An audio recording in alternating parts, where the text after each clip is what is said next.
हमारी तरबियत उस माँ ने की है जिसने हमें बड़ी अवाइल उम्री से ये सिखाया कि पुत्र लड़ाई नहीं करनी, लेकिन लड़ाई हो गई तो फिर कुट नहीं खानी।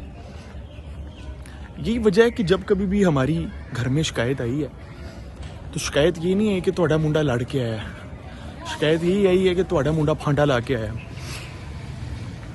मेरे दोस्तों, मैं अक्सर अपने क्लाइंट्स को मशवरा देता हूं कि यार तुहाडे नाल जुल्म हो रहा है।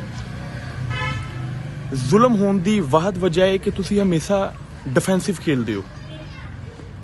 ਜਦੋਂ ਤੁਹਾਡੀ लड़ाई हो गई है ना अगले बंदे नाल, फिर पुत्री बाय हुक बाय क्रूक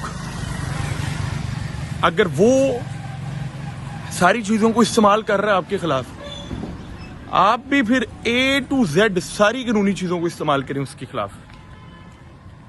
मुझे एक दोस्त ने कॉल की कि जी मतीन भाई, मैं एक जगह पर बैठा हुआ था और मेरे साथ एक लेडी थी। We were sitting in a restaurant, हम कुछ खा पी रहे थे।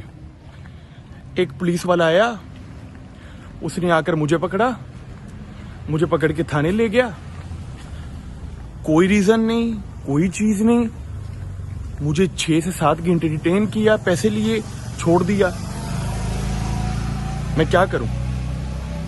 मैंने कहा अब तो ऐसा एक्शन लो आप उसके साथ कि उसको पूरी उम्र याद रहे कि यार मैंने किसी के साथ ज्यादती नहीं कर रही। दोस्तों, इतनी चीजें हमारे पास, आप इस्तिगासा फाइल करें, आप एप्लीकेशन दें, 22 से 22B में जाएं और दरख्वास्तें देते देते अगले बंदे की पूरी जिंदगी जीरन कर दें आप। हाँ जी, इसी साइड पे है, इसी साइड पे है, यही है।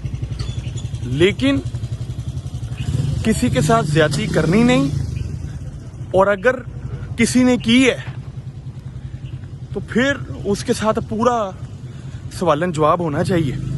मेरे दोस्तों, वगरना आप जिंदगी में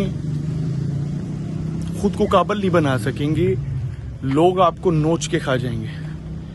अभी तो तिफले मकतब हो, संभालो अपने जोबन को, ये तोते कच्ची फसलों को बराबर बात करते हैं।